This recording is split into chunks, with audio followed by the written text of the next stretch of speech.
രേഖാചിത്രത്തിൻ്റെ ആദ്യ ഷോ കഴിഞ്ഞ് ഇപ്പോൾ ചിത്രത്തിൻ്റെ ആദ്യ റെസ്പോൺസൊക്കെ പുറത്തുകൊണ്ടിരിക്കുകയാണ്. ആ ഒരു അപ്ഡേഷനാണ് ഇന്നൊരു വീഡിയോ ഭാഗത്ത് നമ്മൾ ഉൾപ്പെടുത്തിയിരിക്കുന്നത്.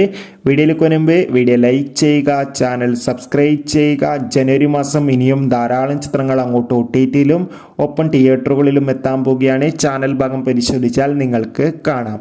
ആസിഫ് അലി, അനശ്വര രാജൻ, മനോജ് കെജൻ എന്നൊക്കെ പ്രധാന കഥാപാത്രങ്ങളായെത്തി ഇന്ന് ജനുവരി 9 റിലീസിനെത്തിയ ചിത്രമായിരുന്നു രേഖാചിത്രം. എല്ലാ സിനിമാ പ്രേമികളും ഒരേപോലെ ചിത്രത്തിൻ്റെ റിലീസിനായി കാത്തിരിക്കുകയായിരുന്നു. ഫൈനലി ചിത്രത്തിൻ്റെ ആദ്യ ഷോ ഇപ്പോൾ കേരളത്തിലെ വിവിധ തിയേറ്ററുകളിൽ അവസാനിക്കുമ്പോൾ ചിത്രത്തിന് ഹെവി പോസിറ്റീവ് റെസ്പോൺസാണ് വന്നുകൊണ്ടിരിക്കുന്നത്.